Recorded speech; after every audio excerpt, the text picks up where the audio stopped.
So y'all had different outlooks on everything then? That's what it sounded like. Yeah, and we could never come out of and we would try to. Best believe we tried, you know what I'm saying? It was just like at the end of the year, like, I'm not coming back.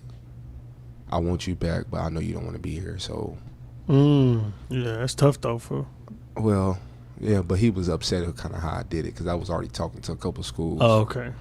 You know, but it is what it is, you know what I'm saying?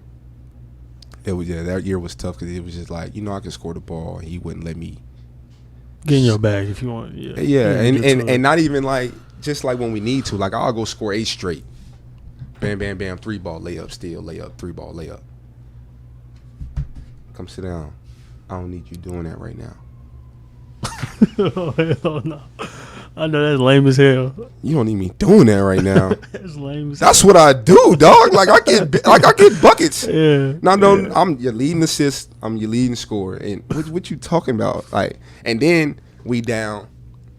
I'm sitting on the bench. I'm mad. I ain't hiding shit. And then he doing another guy like that too, which is my guy Kendall. He's from Detroit, certified bucket. He did. His IQ was high, but he was just like, I'm getting mine way worse than me though. You know what I'm saying? But he had game and we needed him. We definitely needed him. He didn't make it through the year, but he did us kind of the same. You know what I mean? But it'd be like 3-4 minutes left in the game. Go do what you do. We wouldn't be down 8 if I wasn't sitting for 10 minutes because you took me out for doing what I do. You know what I'm saying? Yeah, I feel you. It's an 8-point game down 3 minutes. I ain't gonna be able to save a whole every game. You know what I'm saying? Yeah. So it was stuff like that. You know what I'm saying? It was dealing with that. And I'm like, he kind of took my confidence away on some stuff like that, and that's where Nello comes from. You know what I'm saying? Kind of from that extent, him in that extent, because I was low after that as far as my game, and I know I got game. You know what I mean? Like, I know I could do this. I know I can make those shots. But you taking it away from me because this is not what you want, even if it goes in. You know what I'm saying? So people be like, "Oh, coach can't say nothing if you make it." Some of them motherfuckers will. I don't be that coach. And if I do, I tell them, great shot. Here's a better play we could have did. Great shot, though. I'll take that any day. You type thing. You know what I'm saying? Kids are going to respond better than that than, nah, I don't like that shot. That's a bad shot. That's a bad shot. Come sit down. You taking confidence. You killing kids. You know what I'm saying? What they work for, what they prepare for, what they prepare their minds and their bodies for. You killing that. It's deeper than what they think. I know coaches probably know that, and I'm speaking from someone who's never coached basketball, but I've just experienced it just from being around basketball my whole life. Like, you can really kill a kid. You know what I'm saying? Momentum in the game or whatever it may be, just by taking them off the floor if they hot or you know what I'm saying? Because just because you don't like the shot, don't mean you know what I mean. And I also feel like I was going to ask you this.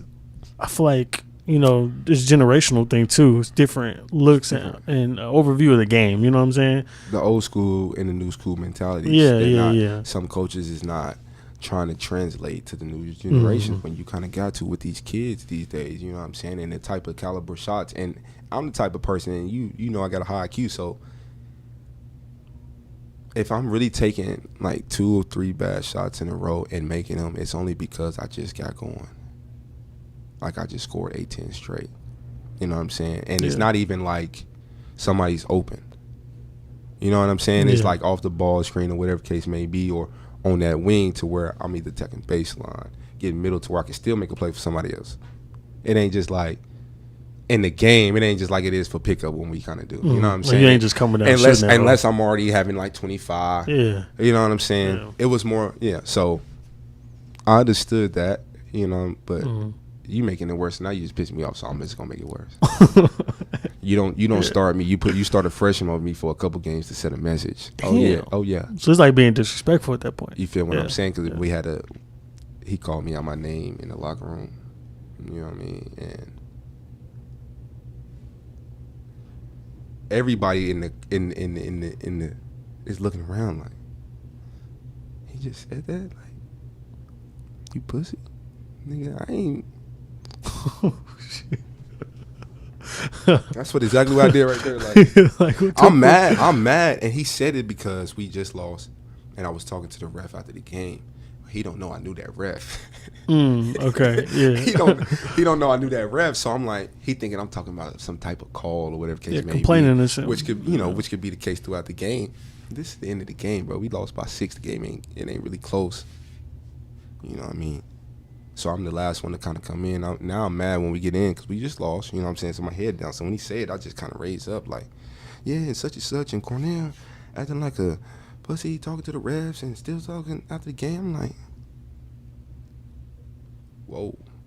That's crazy. Like, how do you take that? You feel me? Yeah. Like, as a man, and this is a white coach telling you that, as a black man, sitting there, you doing all that you can for him, knowing that y'all got this. So, like, where is that really coming from type thing? And then, like, you want to punch him, but you getting bread. I did just touch 10 stacks, each semester. You feel me? So, yeah. Like, I want to whoop your ass, but I ain't know you a pussy. For calling me a pussy type shit. You know what I'm saying? So that's what all went through my head, and that's what came back out.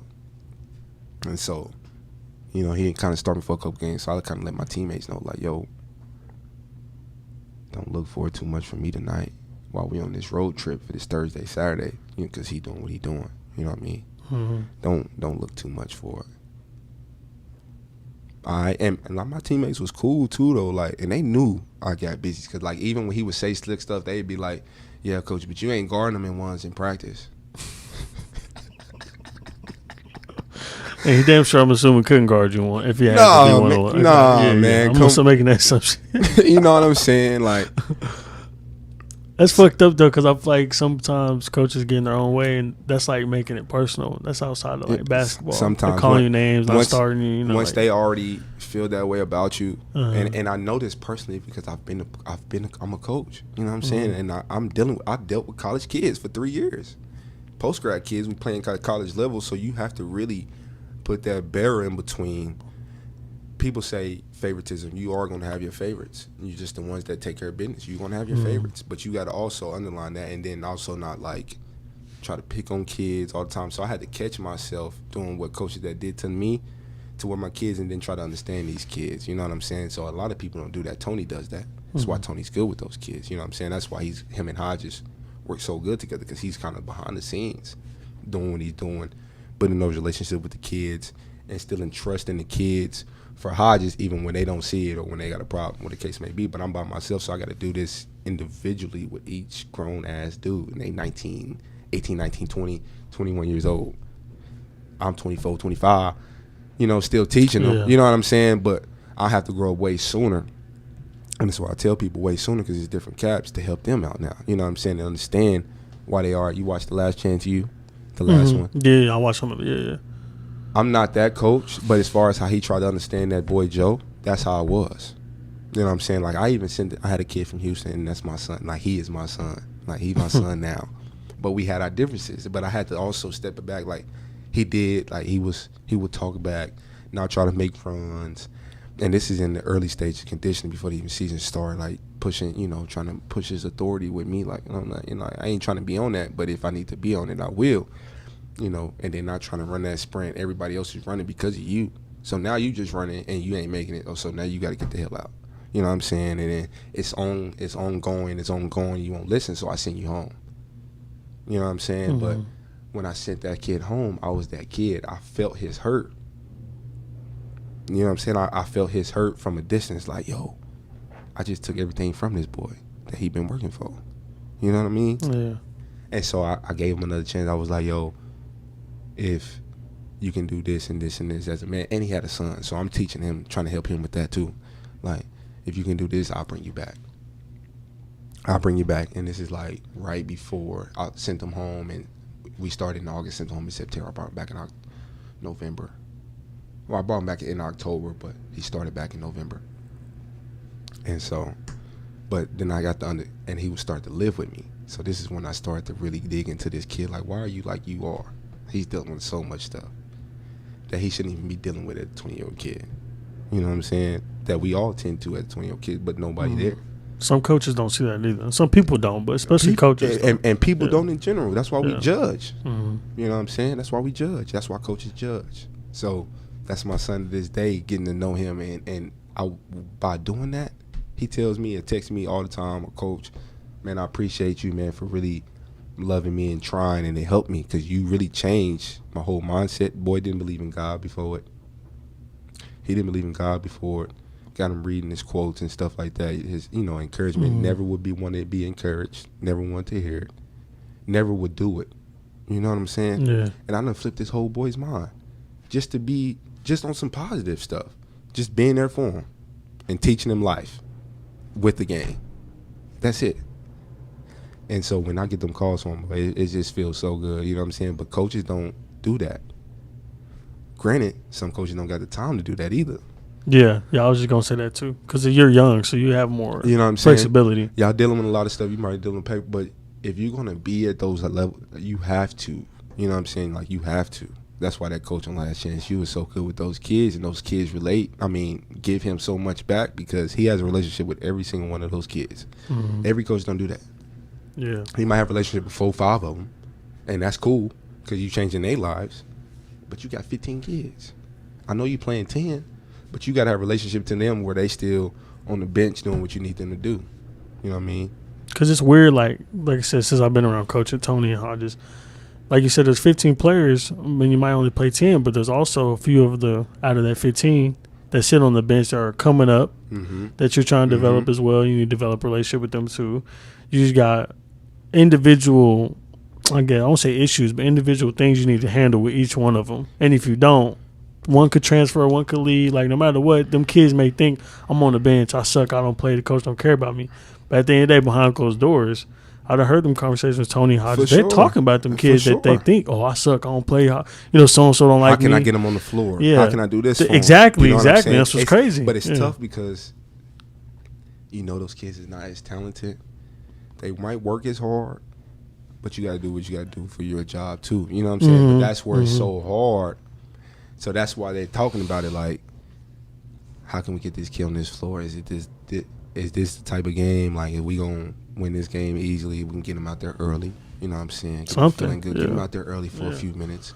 That's why they talking about those things. And I know they do those things. I done witnessed it myself and then translated it into the game. You know what I mean? Which those are some great coaches, by the way. Yeah. Some real good coaches, by the way. Shout out to y'all, Hodges and Tony and Josh out there, Mustang, Kyle. Keep doing what y'all doing. Yeah, for sure. So, it sounded like college was rough for you. Them 4 years or so was rough. So it sounded like. I mean, I had fun in college.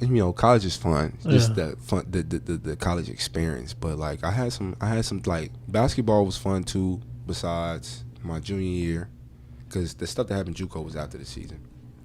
My junior year wasn't fun. That was tough.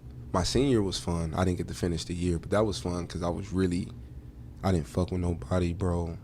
And people didn't like me because I didn't fuck with nobody. Yeah. You know what I'm saying? But I went through at UCO that summer.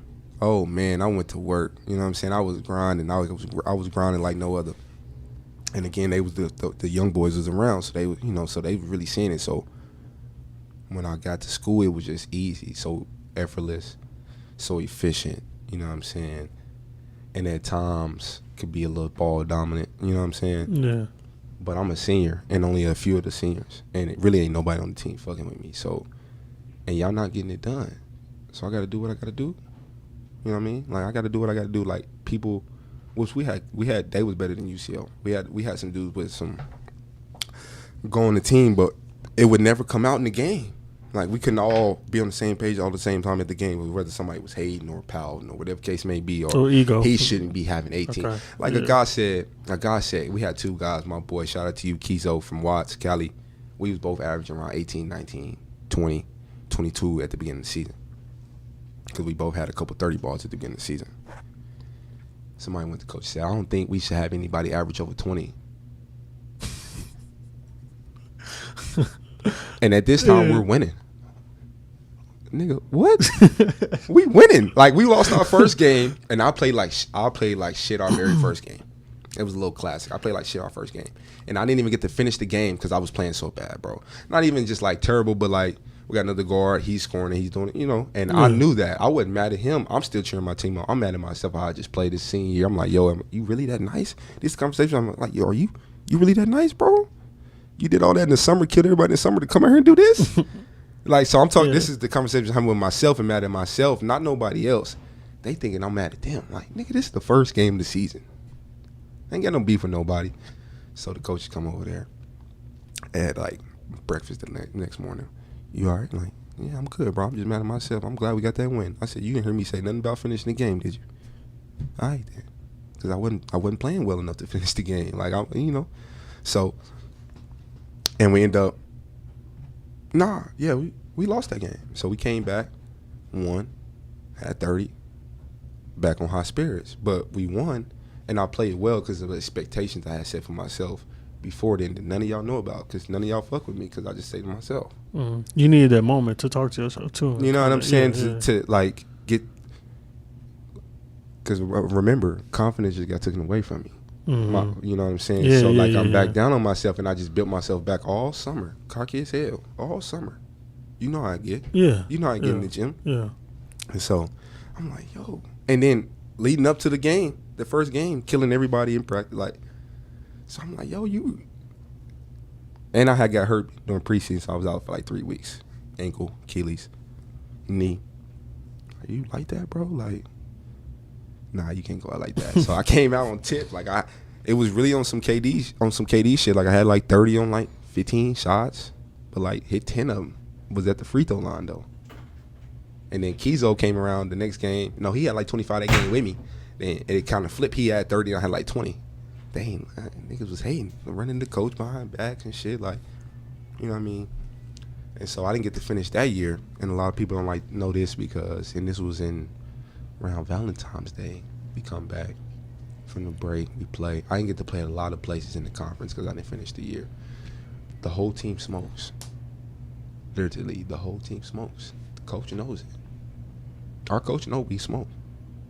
And because prior to recruiting us, he was like, and then when we got there, like, drug testing is going to be like the third straw, which, like I said, everybody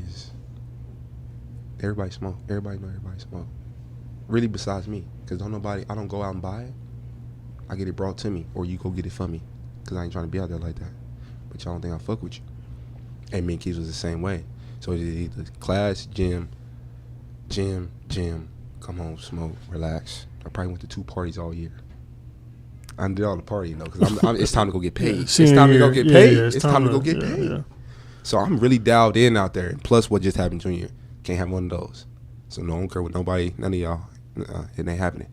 And I'm out working all y'all anyway. Ain't none of y'all in the gym at night. Ain't none of y'all in the gym in the morning. Before class, in between class, none of y'all. It's me. So you comfortable chilling, hooping, like locked in, like Okay, so I'm talking about doubt. That's why it's so effortless out there right now. In that group, one of them grooves we was talking about, I'm in those grooves every game, pretty much the whole year till I get sent home.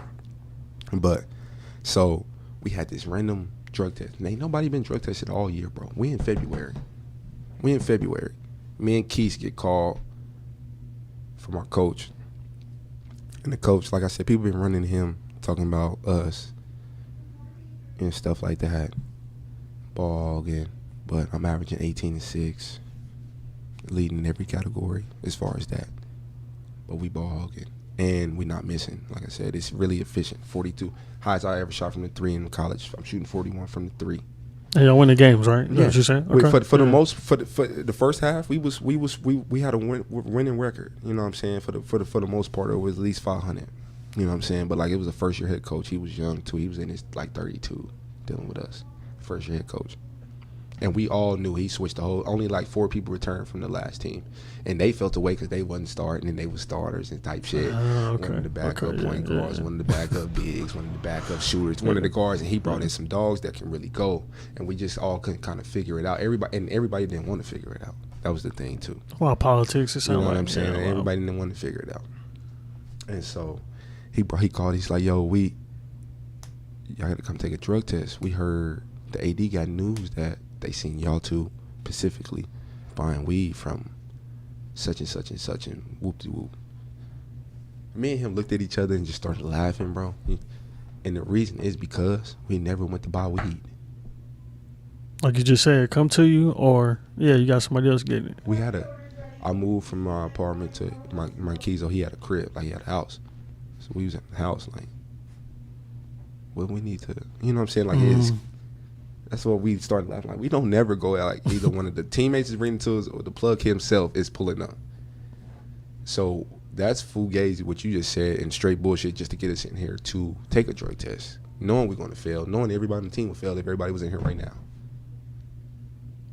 It's like 2 o'clock in the daytime. We ain't practiced yet. And I think we was about to get ready for a road trip, too. So, yeah, that ended up happening. Of course, we failed. And we had this conversation there. I'm just a coach like, we're not dumb. That's not the truth. What's the other reason why you drug testing? Your 2 leading scorers that everybody's coming to talking to you about. Not even everybody, just the people that want to be us, basically. That want the spotlight. And it wasn't even no spotlight. We in fucking Portales, New Mexico. You know what I'm saying? Like, yeah, I don't know where the fuck that is, but no, that's what I'm saying. I feel you, cause like I don't know where the fuck that is. Small town. Only thing big in that town is the damn school. You feel what I'm saying? Like, just niggas was hating, bro. So that ended up happening. I ended up leaving. He like, you can stay here and get a job. We not giving you a stipend no more. I'm like, oh, I'm not staying here then. Can't live without my stipend. I was getting a $900 check every month for stipend plus our pill. So that's how I know D1 athletes get stipends, because hell, I did it D2 and my cousin played D1 and he was getting checks. They be getting bread, low key. And that's legal checks too. Yeah. So very legal too. You know what I'm saying? So that's bread. Legal checks. I was getting 100. Yeah, that's good. You know what I'm saying? Straight. Plus my pill, I just took 3 stacks. We ain't really touched that, so I'm getting 90 every month. That's straight. All you doing is hooping and keeping your grades right. You know what I'm saying? So he like, you ain't gonna be able to get that. And I'm like, I'm not about to just be out here paying my last $3,500. No. So they got me a bus ticket to the crib. I was back at the crib on Valentine's Day. Went with a little shorty to eat. She like, why you here? I'm making niggas like, why you here? I'm just making up bullshit excuses. Just pissed off too. Oh, I got hurt. Oh, this and that. Were you embarrassed? Yeah, bro. Okay, like, that's I was really embarrassed, bro. Like, even I didn't keep a score with Bremen or Tony for the longest time. To be honest, I think Tony just found out the truth. He kind of knew, but he found out the truth from me on Bremen's birthday when we was at his house when Bremen was living with him. So that's what, like, last year in June, June or something. You feel what I'm like? This the whole truth. Yeah. And Bremen not on the same day, but somewhere around the same time, Bremen was the only person that really not knew the truth was Ron. You know what I mean? Like, my mom didn't even know the whole truth. And I'm assuming because it's your senior year and everything, like, you was really tapped in and shit. I'm like, I'm still just dumbfounded. I'm like, how this happened? Like, I'm here. I'm the best nigga on the team. And I'm at the crib. And y'all niggas going to here. I didn't get to play at half the places in the conference. That was lit. Tarleton was lit. That conference is the best Division II conference in the nation. Tarleton was lit. Midwestern was lit. Texas A&M Commerce was lit. Didn't get to go to none of them places because I was at the house here in the fucking city. Been in the city since, so I had to revamp and find what the hell to do. You know what I'm saying? And he was like, "You can finish school." Like, how the hell I'm gonna fucking finish school? I got 2 in classes and 3 online. How the hell I'm gonna finish school, yo? Please tell me. Yeah, and you ain't got no bread to pay for it. Please tell me. I mean, you knew that was bullshit when you said it. I said, you full of shit. So I was pissed off at him for a long time, too. I had a lot of hate in my heart for him for a long time. I don't now. But I did for a long time because he knew what he did and he knew how he did it. And he didn't have to go about it that way. Just, if you're going to do it, just be a buck.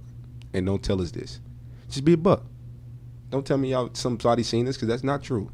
We just about to drug test y'all because people saying this. I'll take it better that way. You still a hoe, but I'll take it a lot better that way. You know what I'm saying? Yeah. And it's different if everybody not smoking. But if you've been around college players, I hate to put that on college players, but there's a vast majority of them probably smoking. I promise you 60%. Yeah. I promise you 60. Nowadays, now too, 75% of people smoking. Yeah. In the league too. I've been around league guys. I've seen league guys on FaceTime. Got a fat wood in their mouth. Thank you. D1 guys, nigga, real shit. And I'm talking about superstars in the league, nigga. Facts. Superstars. Yeah, NFL players as well. Any cross any sport. Damn near everybody outside of sports. A lot of people smoke. You know what I'm saying? So like, and I ain't gonna put nobody's name out there. But like I said, big superstars. You be like, yo, Yeah, they didn't got caught up. They human too. Yeah, everybody look. We can use J.R. Smith for example. Everybody know J.R. Smith be blowing. Come on, like it's a factual thing. Michael Phelps. There's so many people, but I feel like if you take care of business, it don't matter. So that's why in your instance it's kind of weird. You know what I mean? And that's why I said, and I'm so glad you said that, because I had to look back on it too, like. Because my uncle gave me the game. He said the exact same thing. He said, yo, nephew, because I used to be embarrassed with it when I would be around my family and shit like that. Trying to not sneaking it, but like, I ain't trying to be around y'all, whatever. I ain't really want nobody to know I was smoking. And he like, yo, nephew, it's where people get it messed up is when they let it control what they do. Okay. And I said, what you mean? And I kind of knew what he mean, but I wanted him to kind of go into depth with it. He said, when you're not taking care of your responsibilities as a man, but you're smoking. You know what I'm saying?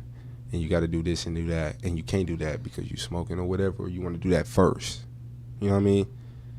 And that kind of just put it in perspective, and then looking back on my Eastern days, which I wasn't overusing it, but I'm like, I didn't have to. You know what I mean? I could have, I could have stopped for a second. And I was so dialed in, I probably would have been averaging probably about 27 to keep it a bean. It probably would have been even crazier. You know what I'm saying? So I looked at it in that way, to where I could be able to forgive and stop being so damn mad at the world for that nobody. He didn't tell me to smoke it. You know what I mean? He didn't tell me. I chose to roll it up every day. I chose for him to pull up. You know what I'm saying? So it's in my system. I chose for it to happen. And so that's where it just kind of put it in perspective for me afterwards. Even with the JUCO, like, I had a control in that instead of just being mad at them. Like, yo, you fucked me, when I had a part in fucking me too. You know what I'm saying? I mean, you can still call them hoe niggas and all that. Yeah, no, you still a hoe because you still a hoe. You still a hoe because you knew and how you went about it is whole shit. But you still, I'm gonna take my ownership in it. Yeah, just like in anything. That's a good lesson though, because I feel like, as you know, and me being around a lot of players and stuff growing up, a lot of people want to blame the coaches for absolutely everything. Now, you can have your stories of shit that's, went wrong or something, but it's like the entirety, I did no wrong. The coaches just hated me. I did absolutely nothing. I had no attitude problems, everything. And when it comes down to it, they lying. And then sometimes you had them instances where the coaches is hating. You do. And you do. You do. But then I feel like majority of the time, though, it do be the players with the worst attitudes or work ethic or whatever it may be who just say the coaches hating them, but in reality, it's the other side. And that be the ones that ain't trying to see reason why they picking on them, or not trying to see. And the ones like that be the ones that still playing too. Not like the ones that getting set out for 10 minutes straight. You still on the court. Yeah. So you can find other ways. And also, we going back to ownership about the UCO, I could have found other ways to be more productive, to stay on the floor the way he wanted me to be. You know what I'm saying? Okay, in the system format. I could have found the ways, looking back at it and at a coach's perspective. And so this is why I don't have all that hatred no more, too, because I had to take ownership and look back.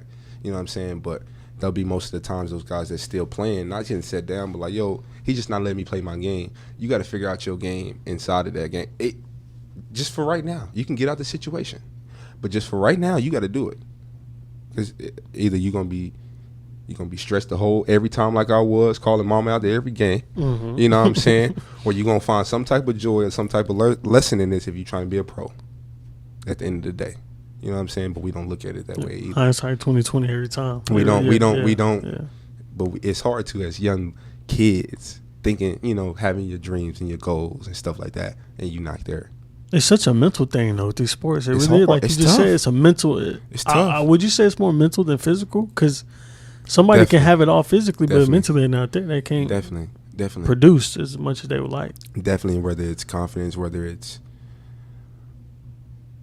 man, because I done seen it with people that, like I said, be the best practice players, and in the game, totally different. Just because it's all mental, and it ain't even because the coach is fucking with them. They just don't think they can do it in the game.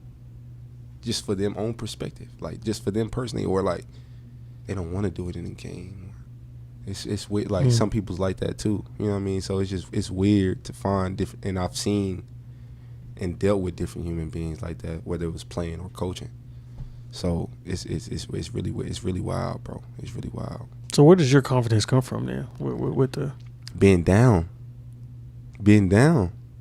from not having confidence, and like even from basketball, it took my confidence away from just life. Just like I know I look good, just like not even, just real insecure for no reason. Like you just real insecure about life, and that's how I was at that point. And so that's where Nello comes about. That's my confidence guy. That's, you know what I'm saying, that's my other side. That's my mama mentality. You know what I'm saying? Like that's my mama mentality as far as like nobody's taking me off this pedestal because I done worked so hard to be there mentally. Fuck basketball, all that mentally. You know what I'm saying? For growth. So that's where I'm at. Yeah, it make more sense now. You give me the whole, because I ain't, like I said, I ain't know none of this shit you telling me. Yeah, none of it. That's where it comes. All I heard is I hear you about you and Bremen. Bro, they can hoop. They can hoop. Yeah. I don't know the story. It's you know, that's why I say everybody's process is different. Yeah, everybody's process is different, man. So where you at now with it? What's your mentality? Like you say, you're trying to get back into it, hooping, but I see you be training too. So yeah, man. And I gotta get my training back up since the epidemic a year ago. Man, that really hit me hard on my training. Oh man, because I was up and I built that from the ground up since home in 16, and I kind of literally from the ground up with my clientele and just putting it out there and just seeing it grow, and then they think it can grow like that. So I'm basically kind of at the ground steps again. But now with the brand, you know what I'm saying? Now with the brand, TNP Basketball, y'all go follow it. For you don't know, y'all kind of got the feel now, the story. It's called the Nello process. You know what I'm saying? Because when we're in the gym, we're going to figure out your process. We're going to get you better at your game. You know what I mean? For me, you know, Nello, just to keep you confident in yourself, and I'll be talking to you, encourage you all the time. But that's where that comes from, TNP_basketball. Go follow it on IG. Nello_5, 2_5 on IG. That's my main account. Go follow that as well. Yeah. Well, I'll definitely link that in all the descriptions of YouTube and everything too. Yeah. So same for Twitter, Nello_5. Same for Twitter. That's all my content I got right now as far as Twitter. So now I built my clientele on basically Snapchat and parents from 16 to 2020 before we got shut down. Mm-hmm. And I had like 17 clients. And I had 12 of them paying a monthly plan. So now we in the half of that. So I'm probably at like 8, 9 again. But I really took time out to build my brand, like to make that, because I didn't have no brand. It was just, you know what I'm saying, like kind of late on it. You know what I mean? Mm-hmm. But it's all never late to never. So it's enough out here to eat for everybody. But yeah, so I started that in 16, 17, built that from the ground up. I had 2 pros that really started me. Xavier Howard, shout out to you. Jordan Rutherford, shout out to you. X plays, I believe, in the TBL, plays in my pro. Jordan played over in Spain. I might be wrong on that, but we was in the lab every day. And for me posting that little stuff on little stories, people wanted to get in. Said, like, bro, you got to get a real price. So I started coming with numbers. And Jordan, he was like, yo, my dad said he can do this and do that. I ain't going to tell you the exact numbers. I can do this and that every week because we was going Monday through Friday. I said, shit. Yeah, just say, like, I know you're saying Jordan. For people who don't know you're talking about, go ahead and say Jordan Rutherford. Jordan Rutherford. Shout out to you, JR.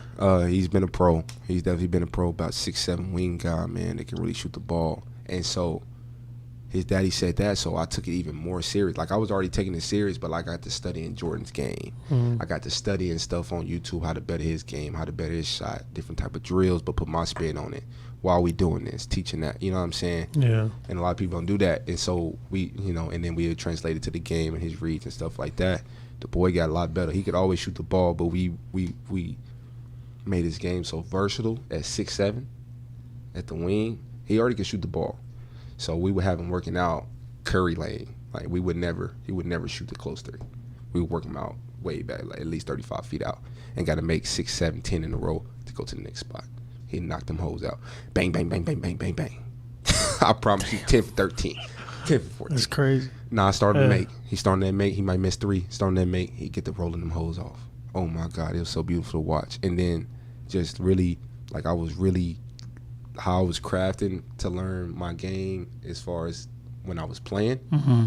I was learning that on the trainer side. So I was learning, teaching myself new ways, why it is, paying attention to way more detail on pickups and all types of, like, pickups on the ball, getting to your shots, how to get better at ball handling, how to get better at catch and shoot, your footwork into shooting, implicating your ball handling with your feet so it can be simultaneously. You know what I'm saying? People don't think about all those type of things, but those things are very, very important. So I just kind of took off and ran with it, man. And then COVID hit everybody, hit me. No complaints. You know what I'm saying? We just back on the grind, just with a brand now. Yeah. Hey, man, go follow my guy on Instagram. Just with a brand. Everywhere, and get tapped in. If you trying to hoop, he be the person to tap into. Yeah. I can say that much. We definitely, and so with that, I need to talk to you about some things offset too. Me and Chris, shout out to my guy Chris Jones. He has his brand is Lab Life. You see me wearing the Lab Life a lot too. We kind of collab when we get our gym. It's gonna be some collab. I ain't gonna give y'all that scoop yet, but I got, when the gym come into play, whenever it come. I ain't saying when it's coming. Whenever it come, whenever God manifested, whenever it's time to be right. You know what I mean? We gon' collab. We done, like I said, we built both our brands kind of together. Yeah. But separate in a sense. But being right there, like we are in the trenches. Mm-hmm. You know what I'm saying? Creating it and stuff like that. But yeah, man, shout out to you. Our runs is going to be one of the two. One of our names will be on it. It's getting time of the summer, so we have our college runs like we doing now. We got one tonight, late run tonight at 9 instead of 10. We getting there a little earlier. But everybody about to be back home. All the college guys. Oh yeah, summer coming up. All the pro guys. So I'm about to have these. And we've been talking about this since October. You know what I'm saying? Mm-hmm. Like we've been planning for this. How it's been going and so smooth. We've been planning this since October, bro. I swear to you not. Tony will tell you, because I call him like, yo, bro, these my goals. You gonna be on board when they need that, because my goal is to have people not working for me, but like I have different trainers, but guys that really know the game and that them built it with me. So like have Bremen, have Ron, have Tony out there. You know what I'm saying? To where I can be in 2-3 places at one time, but it's our brand, and it ain't just me, it's y'all too. And you got your own shirt. You can build your own stuff underneath, whatever. You know what I'm saying? You can have your own clientele. I just need you here for that, whatever the case may be. You got your own stuff. I ain't taking nothing from that. And what you do for me is yours. Because y'all together, the knowledge is, you know what I'm saying? And so, and that's how I kind of want to get. I want to get to where it's there. I got, like I said, I got my 4 guys in mind. 3-4 guys. If it gets bigger than that, God willing, which that's the goal over time. You know what I'm saying? To where I got 4 to 10. I got 10 people in mind. You know what I'm saying? Whether it's great, basketball minds, whether it's somebody for behind the scenes, whether it's somebody to do the social media when we get there. You know what I'm saying? When we get there, because that's my goals and stuff like that. But that's why I said I need to talk to you about some stuff off the scene. Yeah, definitely. But yeah, man. So the runs is gonna be TNP, the Nello process / Live Life, or whatever the case may be that day. Once the gear all come in, we'll be giving out shirts for whoever performed the best that night. You know what I'm saying? Who we feel got busy. Yeah. Pro, college, whoever the guy was, high school, private runs. Here's some gear. Promote it for us. Just ask for a little post, whatever the case may be. You know what I mean? So that's how we gonna be. That's how it's gonna be coming all summer. So check my guy. If you're a parent listening to this, or any association with any player that play basketball, tap in. Definitely parents. Definitely tap in. Because you didn't play. I'm just for people who like to see you play. Because you didn't play Skins, the Cage recently in my trip, and the Great Runs coming up this summer. You'll be we in won probably. We won that last year. We're gonna run that. Oh, y'all did win, huh? And I was just talking to him about the Great Runs. Shout out my man Nate. Shout out my man Nate. You, Nate. That's my guy. Shout out to you. I was just talking to Nate. He was like, submit your roster, bro. I'm like, you don't like, they ain't gonna know my guys, but because we a little older, and we wasn't out there in the social media. The only one they gonna really know like that is probably Bree and Ron, Will maybe, you know what I'm saying. So, but we we gonna run it again. That's why I told him. I'm like, bro, we need it for free too, since we won the last one. You feel me? So, yeah. But yeah, man, check them out playing. Parents tap in. I was just on the phone with one of my parents, and her son was telling her, and I didn't have him since he's in 8th grade. Now I had him since he was 5th grader, as far as training them and coaching them and stuff like that. And we done really built his game from the ground up. Boy, nice now. But I had him in a minute. You know what I'm saying? Because stuff been going on in school. Take your proper break. She called me like, Coach, Matthew said he needs you. He said, nobody else but you. He said, Coach know my game. He know my technique. He know the techniques I need. He said, I got to get ready for, he got the Santa Fe High School coming up, tryout. Yeah. Edmond Santa Fe. I need you, coach. Say no more, son. You know I got you, my guy. And he has all the ability in all the games. So I build my relationship with my kids and my clients like that. And he's not the only one. I got plenty that's like that as far as our relationship. But they trust me more when you have that relationship. The kid, the parent as well. You know what I'm saying? So now I can really get out of you. I need to get where they're even pushing you hard that day. You know what I mean? So and I can say you ain't. Like, there's some trainers out here, not to say no trainers in that, but there's some trainers out here that can't hoop. I know that sounds horrible, but they can't hoop. You know what I'm saying? And you can facts. hoop. It's facts. So they can trust that, you know, the information giving them, the advice, whatever it may be, is going to work. You know what I'm saying? It's really going to do something for them. It's almost like you've been in the wheel. How you going to teach somebody how to drive and you ain't never drove? Exactly. You know what I'm saying? Exactly. I mean, you can to an extent. To an extent, though. That's that point. But those experiences is where it comes and takes effects. You know what I'm saying? Different experiences the guy that done played, been through. Now we can show it to the kids. Now this kid is seeing the experience on the floor itself because now he's knowing what to look for. Yeah. You know what I'm saying? And we working for this. This is what you're going to see. I promise you. Yeah. You know what I'm saying? So definitely tap in with my guy, bro. I appreciate you coming on, bro. Like I said, I'm gonna tag all the social medias below. I appreciate you having me, man. I've been trying to get on here for a long time. I've been trying to get on here for a long time, man. I know he's been busy, man. I know he's a busy guy, man. I just appreciate he finally gave me that text. I'm like, bro, whenever you need me, even I gotta move something around, I'm there. I am there. I'm mad I didn't get to go home and get my Alex Taylor shirt. So next time I'm on here, I'm definitely. It won't be the last time. You'll definitely be on again, bro. We gotta tap in with the new flavors too. Yeah, with the new flavors. So y'all definitely keep tapping in with my guy. He's got something great going on here, man. He's really the GOAT right now with this. Appreciate that, bro. From it all the way from the beginning, man. Well, appreciate that. But yeah, man, shout out my guy Cornell, bro. Go follow him on social medias. Get that work in. All right, we out. Flesh.